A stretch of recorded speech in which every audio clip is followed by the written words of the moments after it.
Supervisor Fletcher and Dr. Wilma Wooten, who is our public health officer.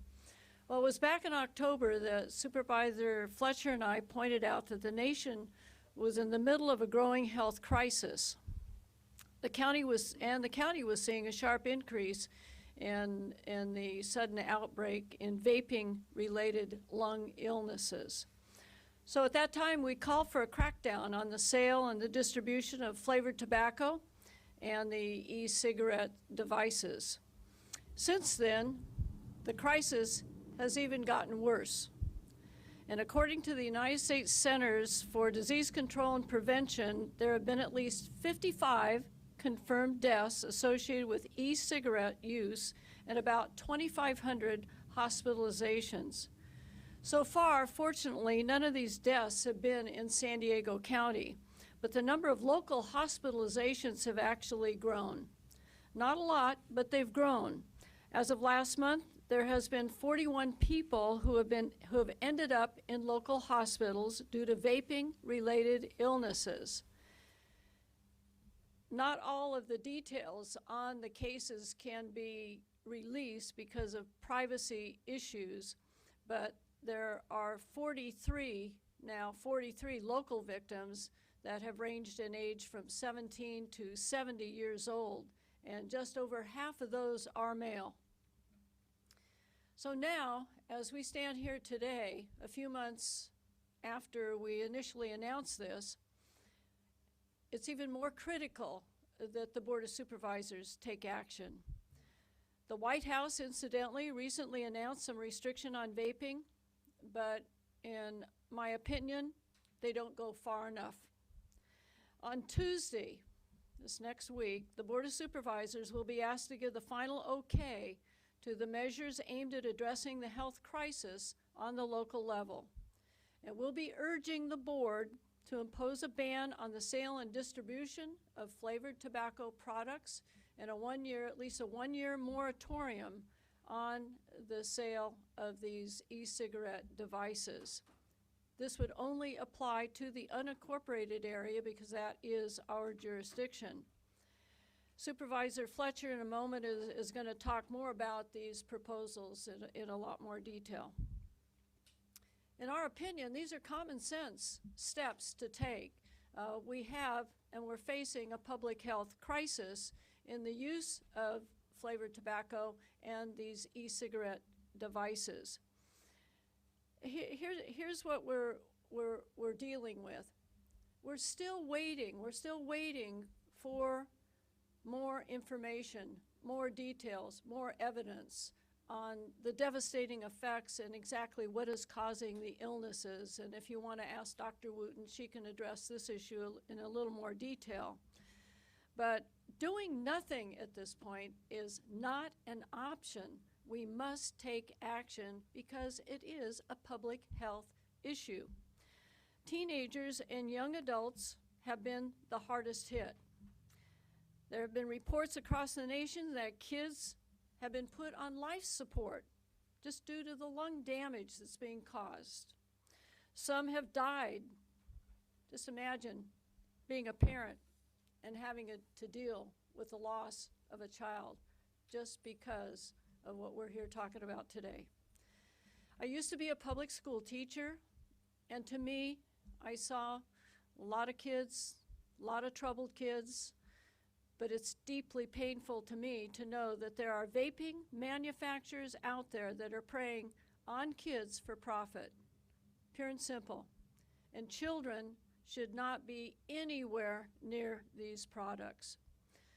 Vaping-related illnesses seem to emerge out of nowhere last year. We didn't hear much about them. And I think we're all disturbed by the spike in the sickness nationwide and what has occurred and what we know today. And I'm sure that, again, that includes Dr. Wilma Wooten, who is, as I noted before, our county's public health officer. And she's here with us today and happy to answer any of your questions. This is not the time to wait on new studies and to debate our next steps. Lives hang in the balance, so we cannot wait and we should not wait. The County of San Diego is the leading public health agency in the region, and we need to live up to our duties and do all we can to curb this crisis. And on Tuesday, we have a chance to do exactly that. And now I'd like to turn it over to my colleague, Supervisor Fletcher. Nathan? Thank you to our chair, Dan Jacob. Thank you to Dr. Wooten. You know, the simple reality is these vaping devices are completely unregulated. They are not tested. They are not monitored. We do not know the impacts of having heated coils cook an unknown liquid substance into a vapor and then ingesting that vapor into your lungs. There's a lot of discussion about if you do this, it'll just go into the black market. The reality is all of these devices are unregulated and untested, and we don't know what the health impacts are. What we know is that 43 San Diegans have been hospitalized because of vaping and e-cigarettes. What we know is people across this country are dying. What we know is there is an explosion in youth and teens who are using these products, getting addicted, affecting their adolescent development, and potentially causing life-altering lung illness. It would be irresponsible of a board of supervisors to not take action in the interest of public health. It would be irresponsible to not operate out of an abundance of caution. It would be irresponsible to not do something we know can have a positive step towards protecting the public, and that's why we're standing here. We also know that flavored products like cotton candy and bubble gum are targeting our children. There is a massive explosion in teen use. 1.5 million new teens started vaping in 2018. You talk to any teacher or principal and superintendent and they will talk to you. You talk to any child. You talk to any kid about their friends who are using these devices. You talk about the marketing tactics and strategies we've seen Big Tobacco deploy for decades to get our kids addicted to a product in the pursuit of greed and profit. The folks making money off of this are worried about making money. We have to be worried about protecting our kids and protecting our public health. Just today, San Diego Unified filed a lawsuit against many of these manufacturers for the specific targeting and marketing and the financial impact it's having on our schools and our kids. In that lawsuit, they outlined the National Institute of Drug Abuse has not in 44 years seen as rapid an increase in an addictive substance as they have vaping and e-cigarettes. For all of these reasons, we know it is a danger to our public health, and for all of these reasons, we will be bringing the ordinance forward to our board next week, and our hope is that as a county we can act and we can lead and we can make positive progress. We started this process in September when we introduced the concept. We directed staff to come up with the specific languages of what it would look like and what it would happen. I'm incredibly grateful to Dr. Wooten and our county public health staff for their hard work in handling that crisis and helping craft the smoke-related ordinances. On Tuesday, January 14th, the board will be voting on 3 new ordinances designed to protect public health. Banning the sale of flavored tobacco products, included for vaping, a moratorium, a temporary moratorium on all e-cigarette devices, and then reducing the risk of secondhand smoke at our outdoor dining facilities. I want to walk through a couple of these quickly. First, on the ban on flavored devices. Big Tobacco is hooking another generation of kids on nicotine. We have seen huge spikes in the number of middle and high school students who are currently vaping. Over 5 million children and youth who are not even old enough to vote are currently vaping. And that number is increasing exponentially. Recent federal data funded by the National Institute on Drug Abuse shows that 25% of this year's high school seniors and 20% of 10th graders reported vaping nicotine within the last month. That's more than double what was reported the year before. Nearly 7 in 10 kids who vape are vaping a flavored product. That is why we brought forward this ordinance to introduce a ban on flavored products. Flavor masks the harsh taste of tobacco and are clearly designed to make it more appealing to our kids. The ordinance will prohibit the sale or distribution of flavored smoking products, including flavored cigarettes. This includes bubble gum, mango, creme brulee, vanilla, and even menthol and mint. We know our kids are overwhelmingly using flavored products, and we're going to try to get them off the shelves. The second part that we'll be voting on is a temporary moratorium on all devices. We saw an outbreak of vaping-related illness across the country in October. We were in the middle of that, and it continues today with new cases recently announced. As public officials, we have an obligation to act, and the simple fact is there are clear dangers with electronic cigarettes and vaping devices. And I want to reiterate, there is no testing or regulatory process to ensure the safety of any electronic cigarette that are in these nicotine vape shops. And so when people tell you if you ban them, they'll simply go into the black market, there is no difference from a public health standpoint between what you would buy in a vaping shop and what you would buy on the internet, because none of them are tested and none of them are regulated. The toaster in your house is exponentially more regulated and tested than vaping products that use a heated coil to cook an unknown substance into a vapor that you ingest into your lungs. And the simple reality is we need to better understand what these products are. This moratorium is designed to be temporary.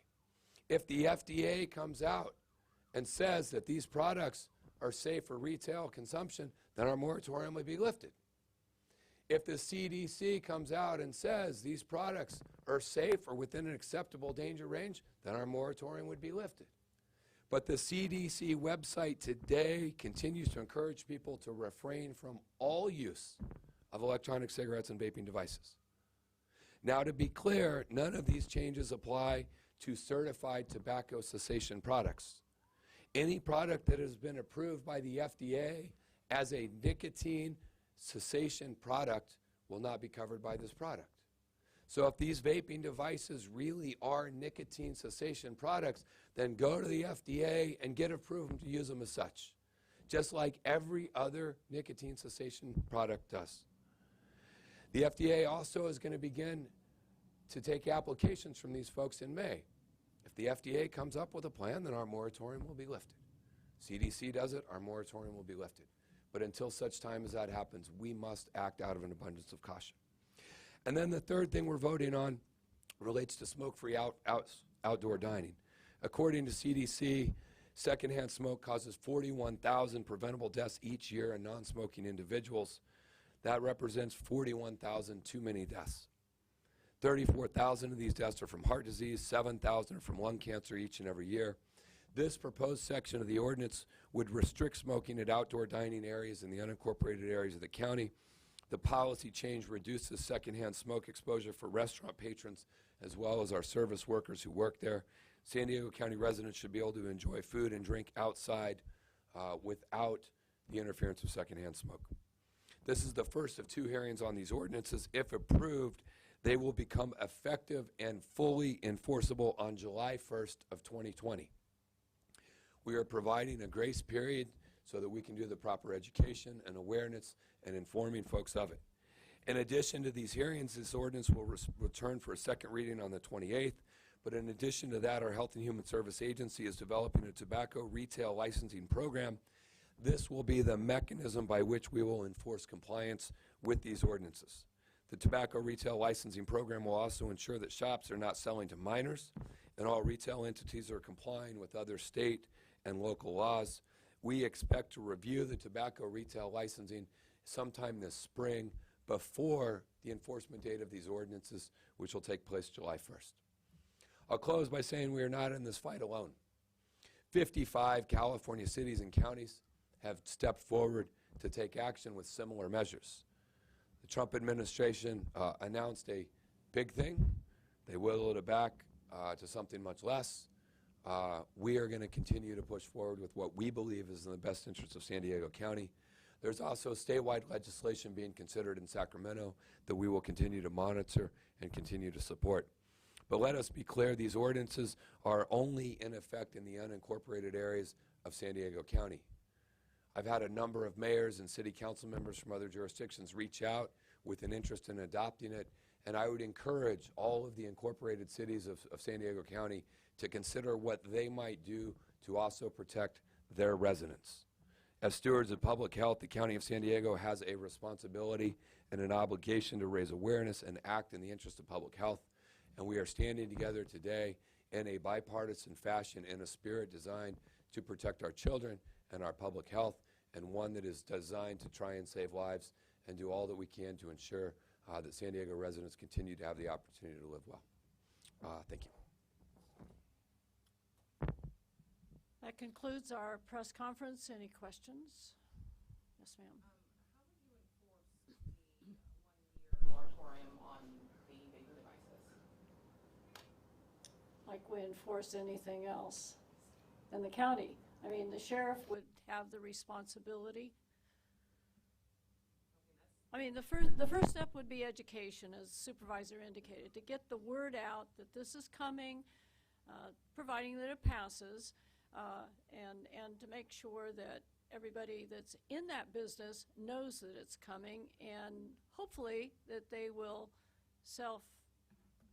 get rid of all the stuff that they need to get rid of, the flavored tobacco products and the e-cigarette devices. If not, then the sheriff will be the enforcement agency. To clarify, is that the sale of the devices or the sale and use? The sell. We're banning sell. The other thing that, well, the other piece of this that is a part of this, to add on to what Supervisor Jacob said, before this goes into effect in July, sometime in the spring, hopefully around April, we'll be having a tobacco retail licensing ordinance brought before us that would require all of those entities that sell tobacco products to license and register with the County of San Diego, which would give us a better mechanism and vehicle to enforce, potentially revoke licenses, direct enforcement. And so that piece, which we're going to do in the spring in advance of July 1st, is complementary to this. A lot of other jurisdictions have tobacco retail licensing programs. The County of San Diego historically has not. In other jurisdictions, that tobacco retail licensing program is how they enforce, are they selling products to kids underage or other types of things. And so we're going to adopt a tobacco retail licensing program that would provide the basis for monitoring and enforcement in conjunction with law enforcement. So the monitoring and enforcement of that program would be done through HHS or through the Sheriff's Department? Who would be administering the monitoring and compliance? So what I'd like to clarify is there's a phase 1 and a phase 2. In phase 1, that's if after the first reading and the second reading for the 3 ordinances that Supervisor Fletcher described, if they are approved, then from March 1st through June 30th, that's phase 1, what we would conduct education and outreach, give retailers the opportunity to sell down their products. And this is for sales and distribution, the cigarette, e-cigarette devices, as well as the flavor ban as well. So if, again, the TRL, we can't make the assumption then that will be approved, but we will be going the tobacco retail licensing on April 7th. If that is approved by our Board of Supervisors after our first and second reading, then that program will be implemented beginning July 1st, and that's when the ban on the flavors and the 1-year moratorium or ban on the devices will be included in the tobacco retail licensing program. And the way that is implemented would be through inspections, decoying, because also a part of that program is we want to make sure that retailers are not selling to minors. So that program will be developed. We have a work group currently in place, and if the approval, actually even before we go to the Board of Supervisors, we will be working to define what the implementation process for a tobacco retail licensing program would be. On the 43 folks who have gotten sick here in San Diego County. Number one, were they using nicotine or THC products? Number two, of those 43, where did they get their products? Did they get them online? Did they get them from a shop out in the county? Where did they get them?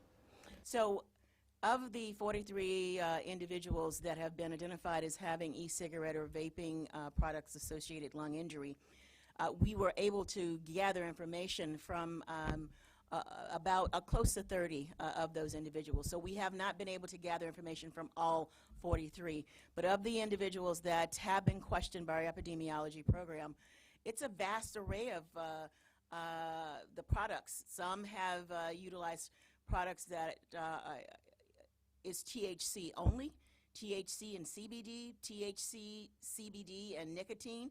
And a very small number have only consumed nicotine. So there's nicotine. So there's not one factor that can be identified with all of the individuals that have been diagnosed. And that's not only in San Diego, but that's also nationwide. That information, we don't have that information for everyone. Some individuals have gotten it online, but some have gotten it at even reputable permitted shops. So again, there's no one location where the products have been obtained either. Identify a specific location here in San Diego County where somebody has bought something that has gotten sick. Have you worked backwards on that and seized anything? Have you guys taken any enforcement actions that are directed by your epidemiological investigation? Well, as Supervisor Fletcher pointed out, there is currently no enforcement program for these efforts. Enforcement, the authority for enforcement or regulation, there, however, is in the hands of the FDA. And as was stated, there are no current regulations for these products. So that's what the tobacco retail licensing program will work out, is the enforcement of the flavors, having those on premises, the devices for the 1 year, and just the sale and distribution of tobacco in general, particularly selling to minors. That will be wrapped up in the tobacco retail licensing program. But currently we do not have such a program in place. I just want to add one quick point on that, Paul, which I just think is an important point. Because we hear this all the time from shops. And they say, well, if they can't come to my shop and buy it, then they're going to buy it in the unregulated black market. It's all an unregulated black market. I mean, it all is. There is no FDA approval or certification. There is no CDC. There's no entity testing the safety of these products anywhere. And so whether you buy it from a shop that has a wonderfully nice person in a wonderfully nice store, or whether you order it online, it's the same product. Because there is no entity out there that is testing these things for public health. And I think that point gets lost a lot. And it's an easy thing to say, well, if you can't buy it in my shop, then no, but it's the same device. None of them are tested. And that is the whole point of the moratorium, which is to allow, look, if the FDA comes out and says, hey, we tested these, we certified these are okay, then our moratorium would be instantly lifted, instantly, right? But they're it's an unregulated market right now. Most of the municipal ordinances in this county, though, require some kind of purity testing, like with mass spectrometry and all that. I mean, there is a fair amount. Well, we don't incorporate it. Well, I can't speak for other jurisdictions. I can speak for ours, and we don't do anything. Yes. So we're doing what we can with what we have in the jurisdiction we control to try and protect public health. So, I'm sorry, Sasha. The regulation on banning outdoor smoking in the restaurants and bars and so forth. Did you have any dialogue with restaurant or bar owners on this subject? No, we have, and we've had, this has been going since we announced it last year to do it. There's been surprisingly little concern or pushback on this because, one part of our effort is the county kind of maybe being ahead of what other jurisdictions are doing on flavored or on vaping devices. On this part of it, maybe we're kind of catching up a little bit. And rules like this have already been in place in other jurisdictions for quite some time. So I don't think that part has gotten, it's not that controversial. Yes, of course, Dr. Wooten. Yeah, we have met with the Restaurant Association and other advocacy groups, even that are against the ordinances. So we have met with various organizations. The smoke-free outdoor dining is just an extension of the protection of exposure to smoke within inside the premises. So we are extending it to the outdoor dining areas plus a buffer area. So for the restaurants, it would be a buffer area up to 25 feet because that's evidence shows that smoke travels for about 25 feet. And then This ordinance would also apply to like mobile trucks, like the one that's parked outside CAC. So that would be up to 40 feet bordering around that type of facility, so that people would not smoke within 40 feet of, say, a truck. But that extends to bars and restaurants, pop-up facilities that sell food, and the trucks. Thank you. Thank you. Thank you very much. Thank you all.